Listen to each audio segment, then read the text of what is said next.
예수 그리스도는 어제나 오늘이나 영원토록 동일하십니다. 우리가 하나님의 아들을 믿는 믿음, 여러분에게는 어떤 것입니까? 이렇게 묻는 것은 우리가 온통 이제 믿음에 이렇게 치중하다 보니까 그 내용에 대해서는 별로 관심이 없어 보여요. 우리가 하나님의 아들을 믿는 믿음은 하나님의 그 크신 사랑을 믿는 것입니다. 그리고 그 사랑 안에 있는 그 내용이 크게 두 가지로 나눈다면 하나는 평안이고 하나는 행복입니다. 그래서 예수를 우리가 제대로 믿을 때 무엇을 하는 것을 말하는 것이 아니라 너는 예수 그리스도의 피값이 내게 어떤 것이냐, 이렇게 반응을 해야 합니다. 우리가 무슨 어떤 일을 행한다 할지라도 믿는 믿음 안에 이 평안과 행복하지 못하면 불안할 수밖에 없고 한마디로 불행할 수밖에 없어요. 그래서 이 어마어마한 사실을 우리가 사실로 믿고 살아갈 때 이것을 믿음이라고 할 수 있겠죠. 또 이것이 사실이 계속 이어져 가는 그 실체가 우리가 믿는 믿음의 실체이기도 합니다. 그래서 이 모든 관계성은 내가 그 사랑을 믿고 그 사랑이 나를 사랑해 주시고 이 사랑을 근거로 저나 여러분의 삶이 시작이 됩니다. 그래서 이 사랑은 그냥 우리가 생각하는, 우린 제대로 사랑을 받은 사람이 없는 것 같아요. 훌륭한 부모님 만나서 이 사랑을 확인하는 분도 혹 있겠습니다만은 그냥 우리가 이 사랑은 감성적인 사랑은 아니에요. 또 형이상학적인 그런 사랑도 더더욱 아닌 것은 이 사랑은 아주 구체적입니다. 이 사랑은 이로 인해 이 선물로 주신 오늘입니다. 그렇다면 이 오늘을 주신 분을 믿어야 되겠죠. 이 믿는 믿음 안에서 그 감춰진 사랑은 어느 정도일까? 이 사랑은 여러분 늘 우리를 가까이 하시는 사랑이기 때문에 늘 가까이서 그 누구보다도 저와 여러분을 섬세히 살펴주시는 사랑입니다. 그래서 이 놀라운 관계성으로 들어가면서 우리가 알게 되는 신앙의 그 신비로움과 오묘함이 있어요. 근데 이 땅에는 없어요. 이 땅이 우리가 뭐 대단히 신비롭다, 오묘하다 하는 것은 이 창조 이후의 사건이니까 그것도 뭐 대단하지 않겠습니까만은 이 사랑은 지금까지 우리가 경험해 보지 못한 넓이와 길이와 높이와 깊이가 있어요. 우리가 이 사실을 알든 모르든 간에 이러한 사랑으로 끊임없이 우리를 부르시고 말씀하시고 또 여기에 대한 이 반응을 지금도 기다리고 계시다. 근데 아마 예수님 보시기에 안타까우셨던지 제자들에게 이렇게 말씀합니다. 구하라. 그리하면 너에게 주시리라. 찾으라. 그리하면 너에게 찾게 하시리라. 그리고 두드려라. 그리하면 너희에게 열릴 것이니라.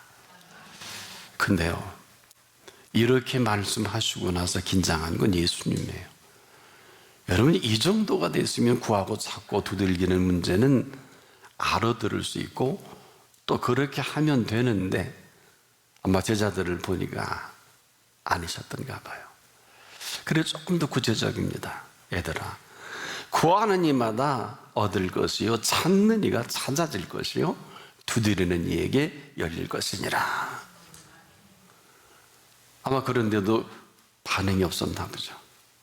뭔가 반응을 할 수 있을 것 같은데 제자들은 여기서 그냥 그대로 머뭇거리는 모습이었든지 사실은 그 다음 말씀은 안 하셔도 괜찮지 않을까, 더 말할 필요가 없을 텐데 이런 말씀하십니다. 너희 중에 누가 아들이 떡을 달라면 너는 돌을 주겠냐? 아들이 또 생선을 달라 하면 뱀을 주겠냐? 어떻게 보면 은혜가 되기도 하는데 어떻게 보면 조금 아마 날카로우셨던 거 아닌가. 그리고 이렇게 말씀하시죠. 너희가 악한 자라도 자식에게 좋은 것을 줄 줄 알지 않느냐? 하물며 하늘에 계신 너희 아버지께서 너희에게 좋은 것을 주시지 않겠느냐? 자, 생각보다는 이 표현이 대단히 심각합니다.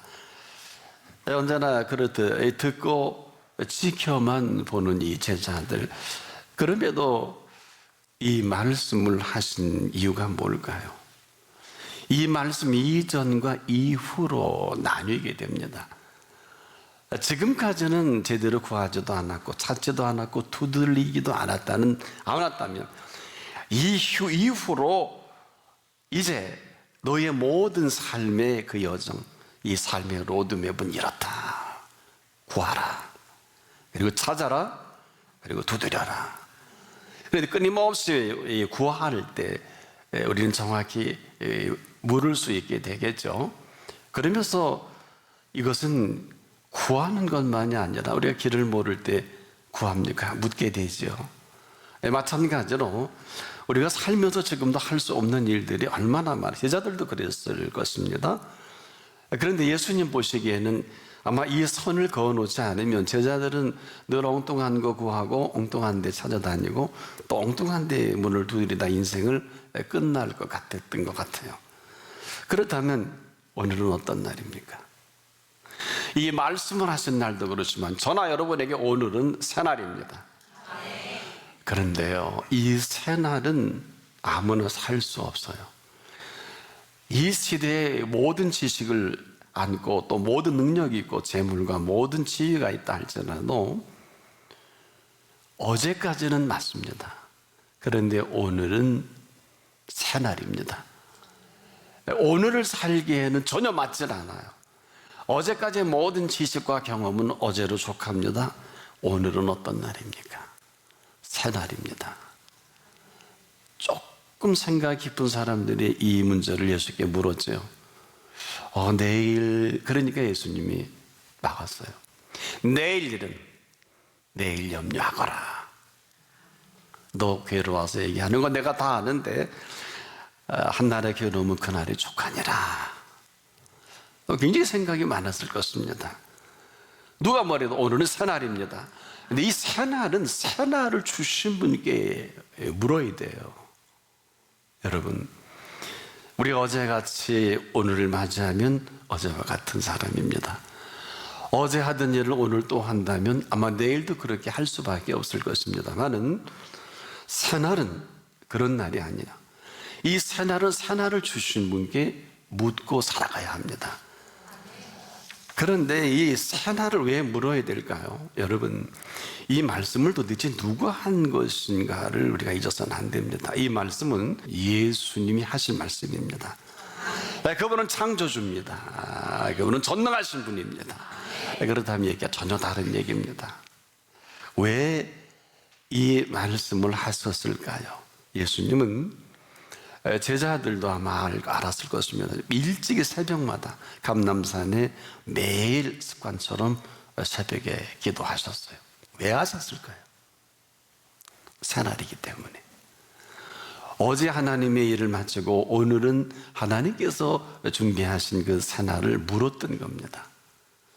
끊임없이 묻습니다. 제자들만 몰라요. 왜 묻는지도 몰라요.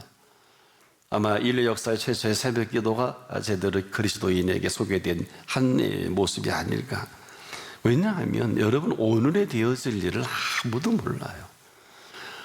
오늘은 오늘이지 결코 어제가 아닙니다. 그리고 어제까지 인생의 모든 경험은 어제를 족하지 오늘에 전혀 도움이 되질 않아요. 우리가 살아보면 의미 있게 삶을 예리하게 살펴보면 어제까지는 됐는데 어제는 이랬는데 지금 우리가 모르는 세계, 하지만 하나님은 저나 여러분에게 새날을 주셨습니다. 근데 이 새날을 주시면서 오늘 이 말씀을 하신 대상이 누구예요? 제자들과 저와 여러분 누구냐고요?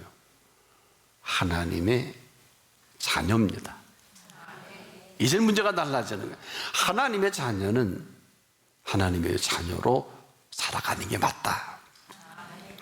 왜 하나님의 자녀는 하나님의 자녀로 살아가는 게 맞을까요? 우리가 비커밍과 비잉을 잘 압니다. 이 비커밍은 무엇이 되어가는 것을 말하고 비잉은 무엇으로 살아가는 것을 말하죠. 그리스도인이 되어가는 것이 비커밍이라면 그리스도인으로 살아가는 것은 비잉입니다. 정확하게 부잣집의 재벌집의 며느리가 되는 것은 비커밍, 그리고 재벌집 며느리로 살아가는 것은 비잉입니다. 그 나머지는 우리가 정리할 필요가 있어요. 하나님의 자녀는 무엇을 하는 게 아니라 하나님의 자녀로 살아가는 것입니다. 그러려면 하나님의 자녀로 살아가는 게 쉽지 않지요. 하나님의 자녀입니다. 그러면 하나님의 은총을 입고 사는 게 맞지요. 은총이라는 것은 저나 여러분의 쓰고 수고한 영역이 아닙니다. 그런데 우리가 조금 앞서가는 사람은 이래요. 무슨 우리가 대단한 일을 하는 게 아니냐. 여러분, 하나님의 자녀가 맞다면 대단한 일은 하나님이 하십니다. 가끔 어느 분은 참 대단한 일을 한다고 하는데 그 사람은 하나님과 관계없는 사람이에요.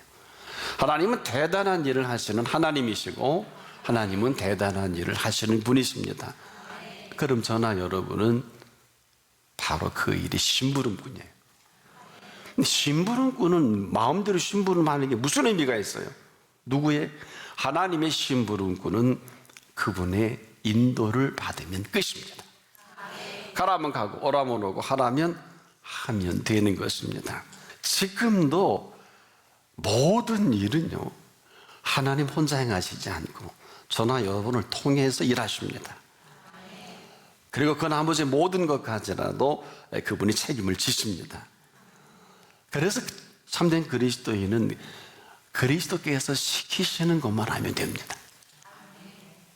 어려운 게 아니에요. 여러분, 근데 가야 할 때를 우리가 알 수 없어요. 우리가 해야 할 일을 알 수 없어요. 물론 다 그렇게 사는데 하나님 없이도 지금도 얼마나 일 잘합니까? 얼마나 멋대로 다닙니까?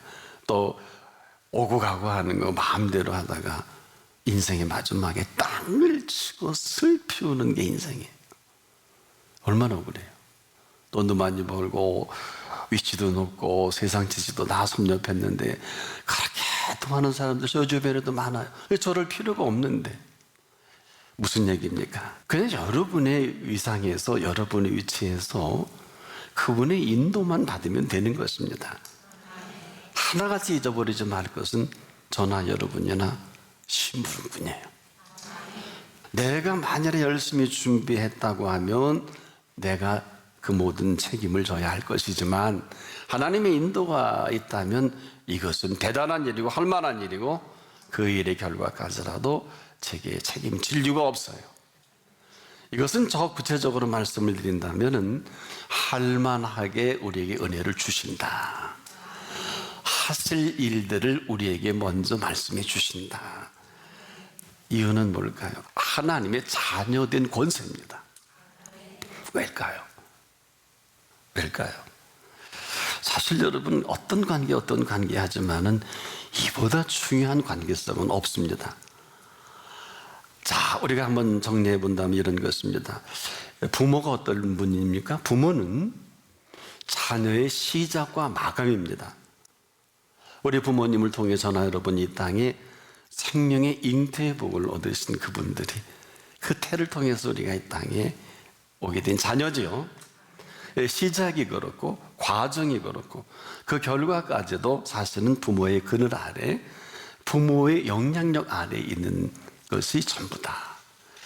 그래서 모든 자녀가 그렇듯이 부모의 하는 일이 그대로 자녀에게 대물림하는 것은 아주 자연스럽고 이것은 당연한 결과입니다. 자, 보세요.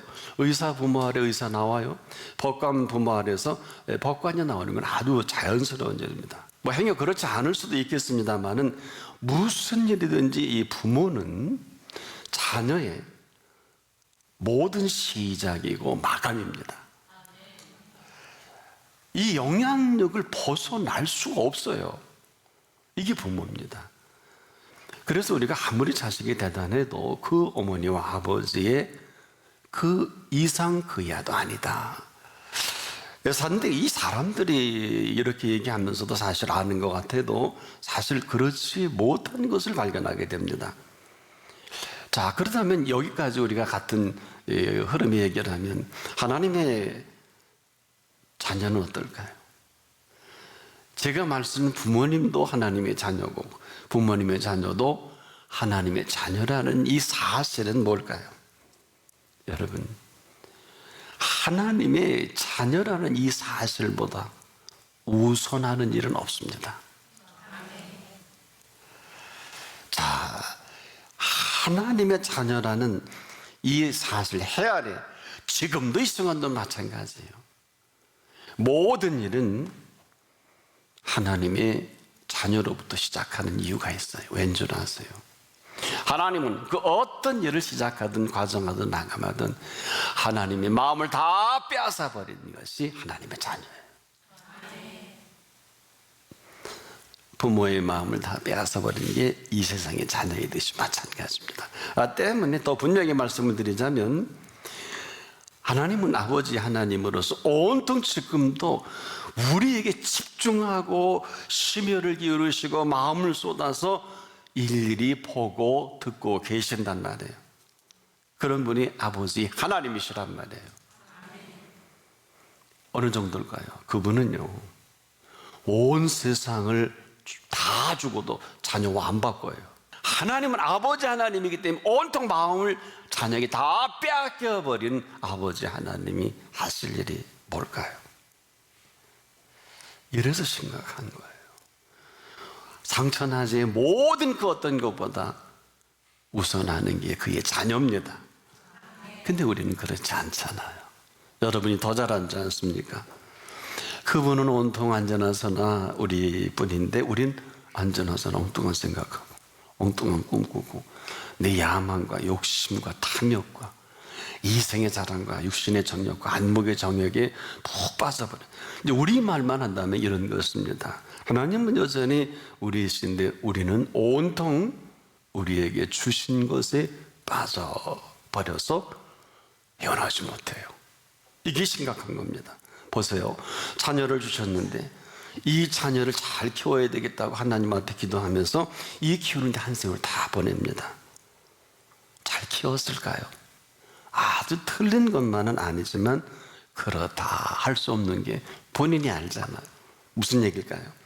주신 자녀는 맞지만은 내게 주신 자녀에게 흠뻑 빠져버려서 어느 틈엔가 주신 분을 잊고 내 생각과 내 지식과 내 경험으로 자녀에게 훈계도 하고 방향도 주고 그렇게 하지 않습니까? 아, 하나님의 뜻일 거다. 아닐 것이라는 요만큼도 생각지 않습니다.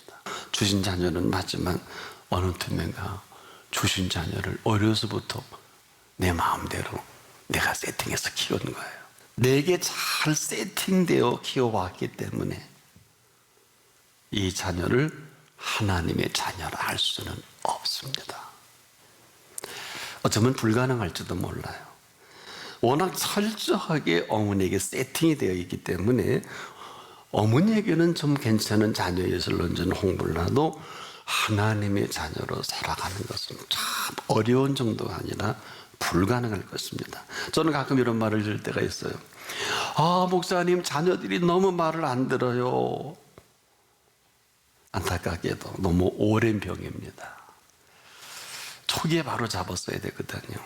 너무 오래 방치해 놓은 결과인데 본인만 몰라요.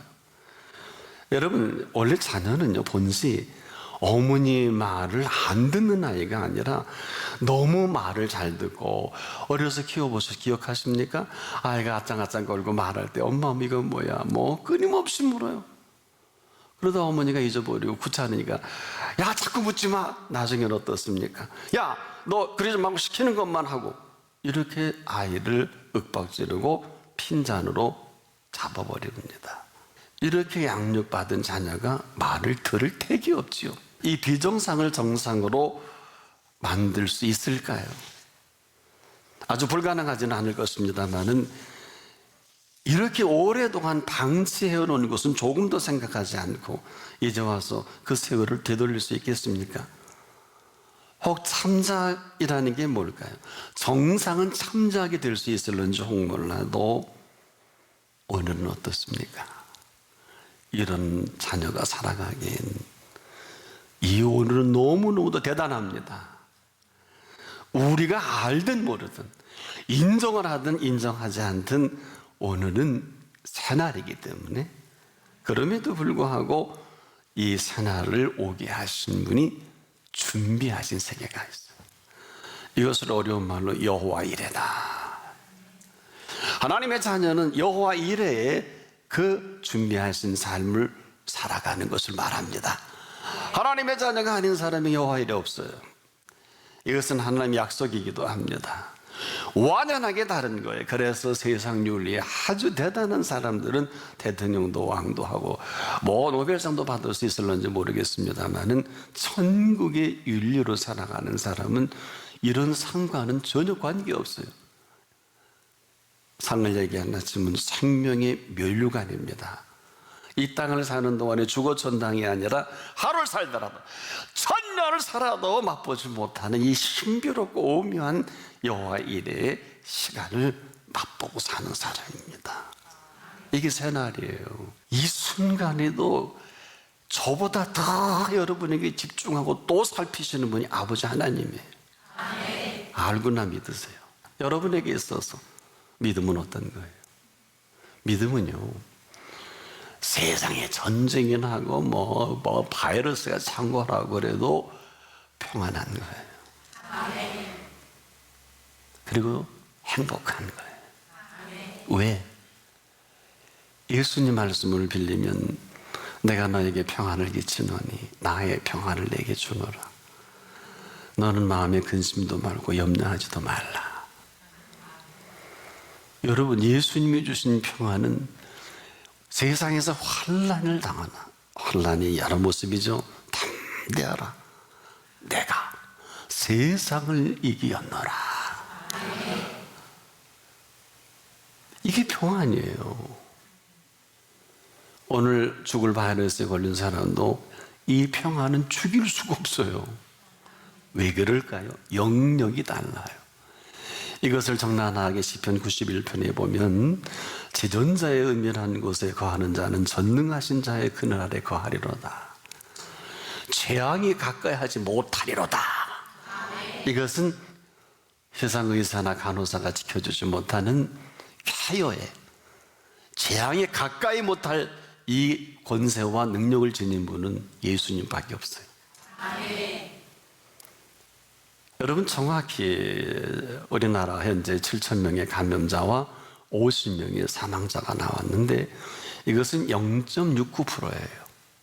여러분, 한 40일 동안 50명이 사망을 했던 것인데 하루 자살하는 사람이 37.5, 뭐 한 38명, 40일 동안 자살한 사람 한 1,600명이에요.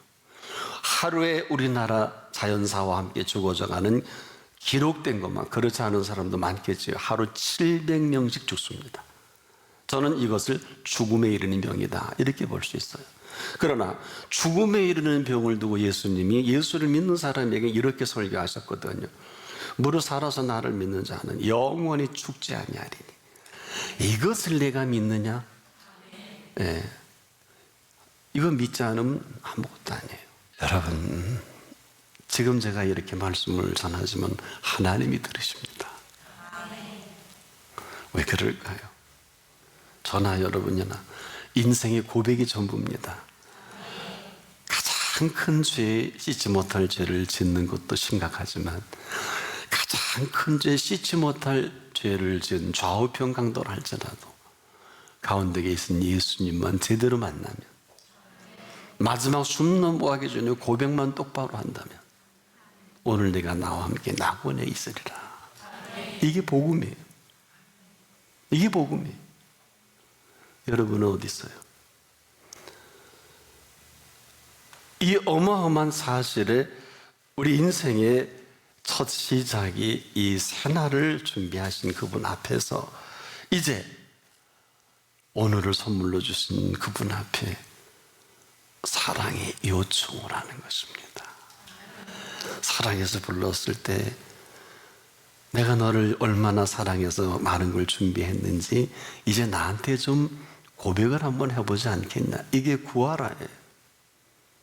나를 사랑해 주신 그분께 찾으라는 거예요. 나를 사랑해서 오늘 살게 하신 그분이 닫힌 문을 열지 못할 문이 어디 있어요? 그분은 열면 닫을 자가 없고요, 닫으면 열 자가 없어요. 여러분, 지금도 하나님께서는 우리가 전부예요. 우리에게 아들 하나, 딸 하나 낳고 지금 마음 다 뺏겨버렸어요. 세상에 누가 뭐라고는 제일 흥분할 분이 아버지 하나님이에요. 전 그걸 알아요. 그래서 자녀를 못 살게 구는 사람 하나님이 손보면 그날은 인생 끝이야. 죽이기도 하고 살리기도 하고. 나는 빛도 짓고 어둠도 창조하며 환난도 창조하나니 나는 여호와라. 나 외에 다른 신이 없느니라. 얼마나 감동적입니까? 지금 우리에게 뭘 하라는 게 아니라 이제 정중하게 사랑의 요청을 하십시오. 나를 사랑하신 사랑에 이렇게 구합니다. 이렇게 찾습니다. 이렇게 두들깁니다.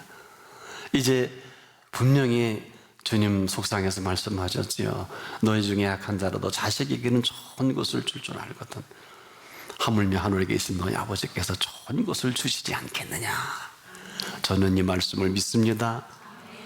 그리고 사랑의 정중한 요청으로 여러분 가운데 하나님의 준비된 그 준비로 살아가는 여러분 되기를 축복합니다.